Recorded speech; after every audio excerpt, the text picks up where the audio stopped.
Donc, en changeant mes couples, c'est-à-dire tous les x par des y et tous les y par les x, ça va me permettre d'avoir ce qu'on appelle la réciproque d'une fonction.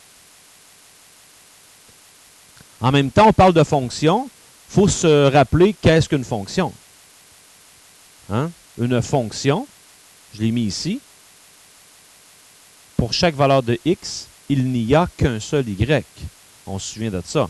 Par exemple, si ici je redessine ma parabole, bien cette parabole-là, ici, je vais la mettre en rouge, elle, là, c'est une fonction. Parce que peu importe, une bonne façon de faire, je ne sais pas si votre prof y allait de cette manière-ci, mais moi je dis à mes élèves, trace-toi une droite verticale, et cette droite-là, déplace-la, puis tu vas te rendre compte qu'à chaque fois, elle touche juste à un point de ta fonction. Jamais qu'elle va pouvoir toucher à 2 points. Donc, ça veut dire que pour chaque x, il y a une seule valeur d'y possible. Ça, c'est une technique pour voir si c'est une fonction. Quand je vais faire la réciproque, bien, la réciproque d'une parabole comme ça, on verra tout à l'heure en la bâtissant, qu'on va obtenir un dessin qui va ressembler à ceci.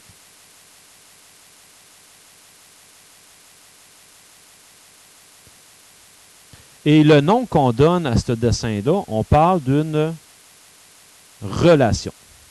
Ce n'est plus une fonction. Et si je reprends encore mon même truc de tout à l'heure, quand je déplace, je vois très bien que si j'arrive ici, ben, j'ai maintenant 2 valeurs possibles de y pour un même x. Donc, ce n'est plus une fonction. Donc, première des choses à noter, on dit, est-ce que la réciproque de cette fonction quadratique est une fonction? C'est non.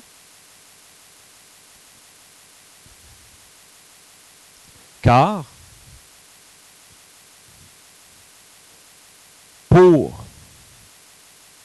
un x donné, il y a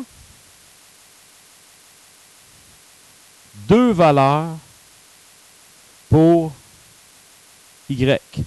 C'est ce qui fait en sorte que ce n'est pas une fonction. Et dans le petit encadré, dans la petite bulle, il faut se rendre compte d'une chose. Lorsque, tout à l'heure, Sandrine nous disait, dans le fond, tu interchanges le x et le y, ben, je vais vous rappeler un concept que vous avez déjà rencontré. Tiens, je vais le mettre comme ça. Je vais tracer ce qu'on appelle un axe de symétrie. Et je vais le faire, tiens, en vert comme ça ici. Je vais tracer l'axe de symétrie qui est ici comme ça.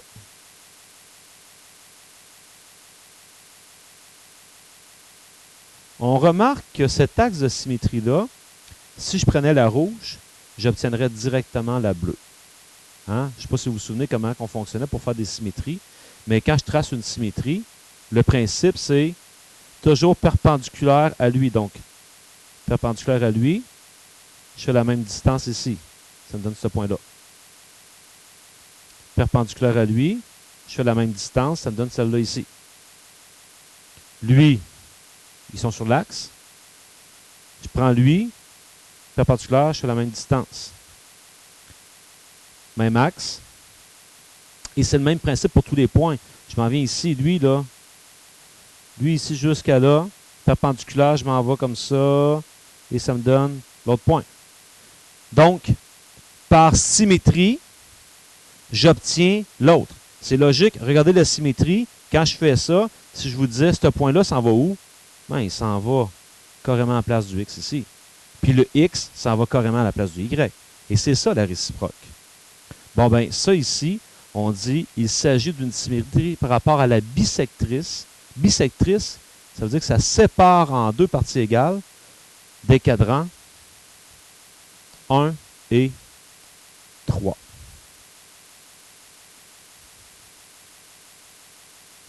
C'est une petite remarque. Allons voir un exemple.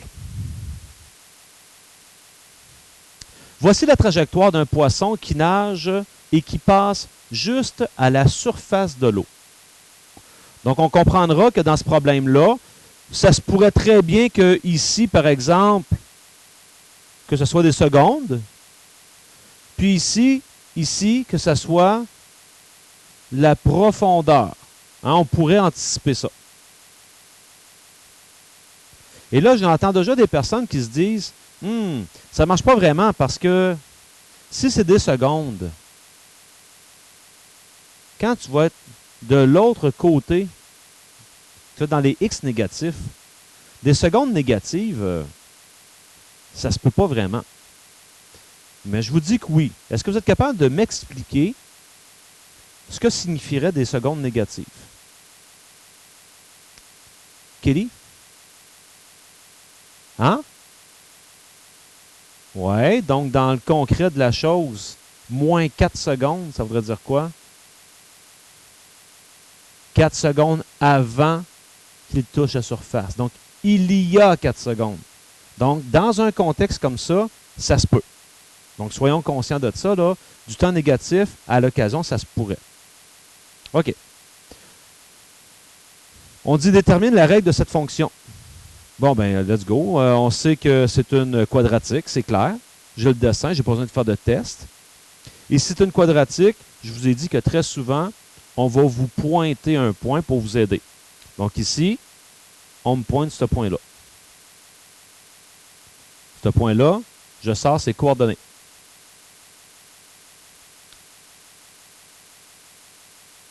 Ces coordonnées qui seront 4, moins 4. Il faut porter attention aux graduations. L'axe des Y n'est pas gradué de la même manière que l'axe des X. Bon, ça fait quelques-uns qu'on fait. Et lorsque je regarde ce que je viens de trouver, ben j'ai un indice qui me permet de croire que ça a de l'allure. C'est mon A négatif, c'est ouvert vers le bas. Je poursuis. On me dit trace dans un même plan cartésien la réciproque de cette fonction. Donc, j'ai repris la fonction, je vous l'ai mis ici agrandi un petit peu, puis on va aller tracer la réciproque. Je vous donne le truc pour tracer la réciproque. C'est pas très compliqué. Première des choses, vous allez vous sortir une première table de valeurs en lien avec la fonction qu'on vous donne. Là, sortez des points à gauche et à droite. Par exemple, moins 1, 2, 3, 4, 5, 6, 4, 6, 8, 9. Moins 6, moins 9. J'ai également le point 1, 2, 3, 4, 5, moins 5, moins 6.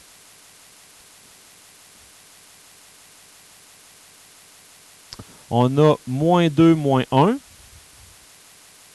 0, 0. 2 moins 1. 5 moins 6. 6 moins 9. Alors, j'ai sorti quelques points sur ma courbe qui est ma parabole. Je m'en viens ici. De l'autre côté, je vais écrire sa réciproque.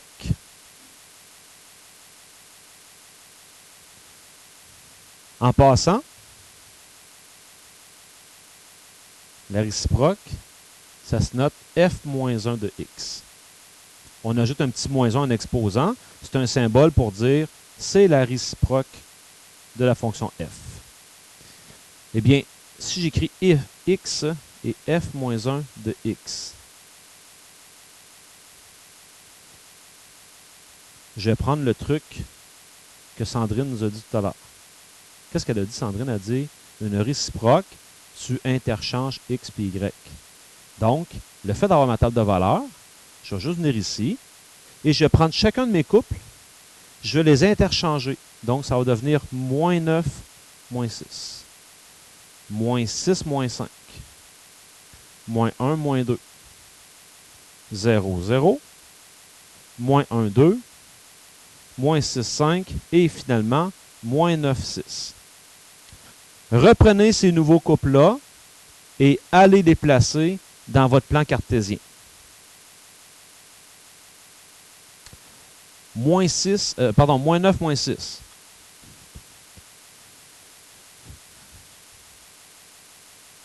Alors, moins 9, moins 6. Moins 6, moins 5.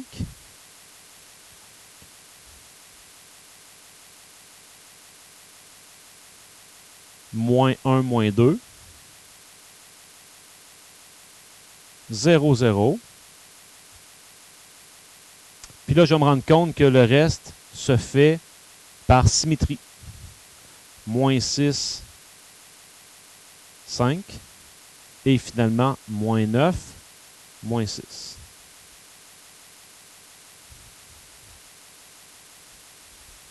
Et tout ce que vous avez à faire, c'est de tracer votre courbe qui passe par ces points-là.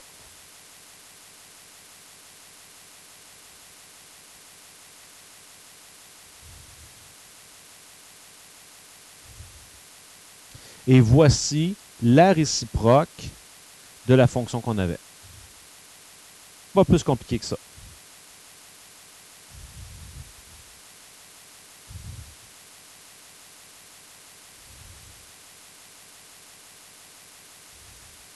Puis dans le fond, si je veux comprendre le principe de la réciproque, là, encore plus concrètement, là, ben, mon premier graphique que j'avais ici, ce graphique-là ici me donnait la profondeur du poisson en fonction du temps. Donc, on se disait, OK, après 4 secondes, il est à 4 mètres sous l'eau. Alors que ici, le graphique de la réciproque, ce n'est plus la profondeur en fonction du temps.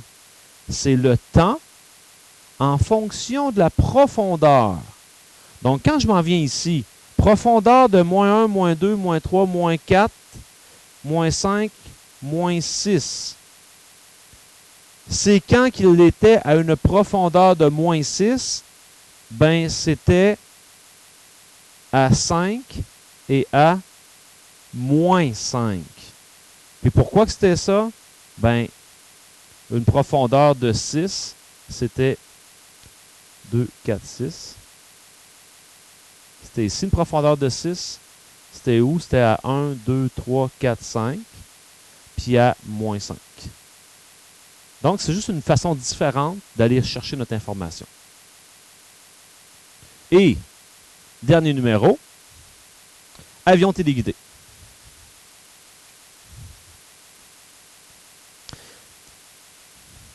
Situation qui est la suivante. Samuel s'amuse avec un avion téléguidé.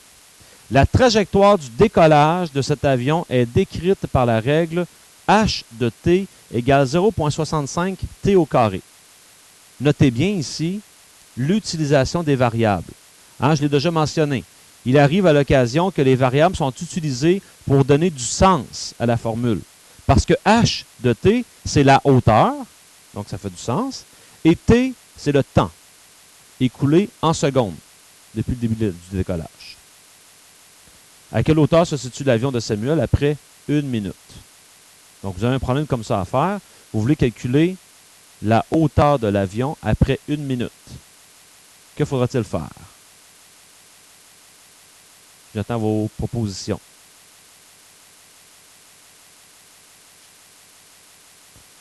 En tout cas, une affaire est certaine. On sait que ma hauteur que je recherche, je le trouve en faisant 0,65 fois le temps au carré. Je recherche la hauteur en fonction du temps. Et on me donne le temps. Donc, je connais la valeur de t. Qui est égale à quoi, t ici? 60 secondes. Excellent. Parce que ça, là, ça, c'est t. Mais attention, t est en secondes. C'est pour ça qu'ici, on dira que t est égal à 60 secondes. Et là, je viens de faire mon calcul. Ça va me faire 0,65 fois 60 au carré. Ça peut se faire directement avec votre calculatrice. Vous n'avez pas besoin de décortiquer ce calcul-là plus que ça. Si vous l'essayez, vous allez trouver 2340 mètres. Donc, elle se trouve à 2340 mètres d'altitude après 60 secondes.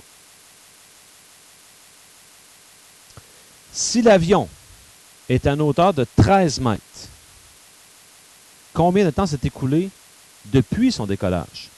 Oh, là, c'est différent. Là, je l'ai la hauteur. Ça, c'est ma hauteur. Donc, ça va commencer comme 13 égale 0,65 fois t au carré.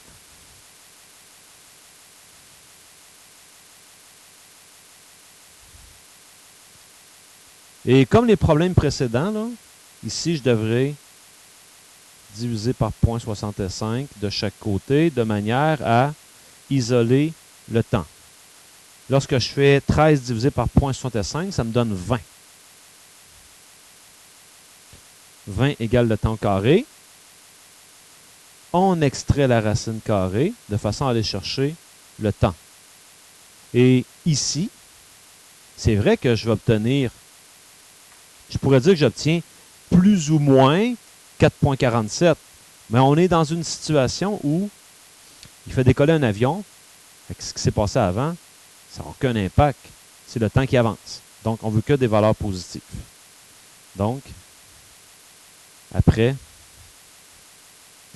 4,47 secondes.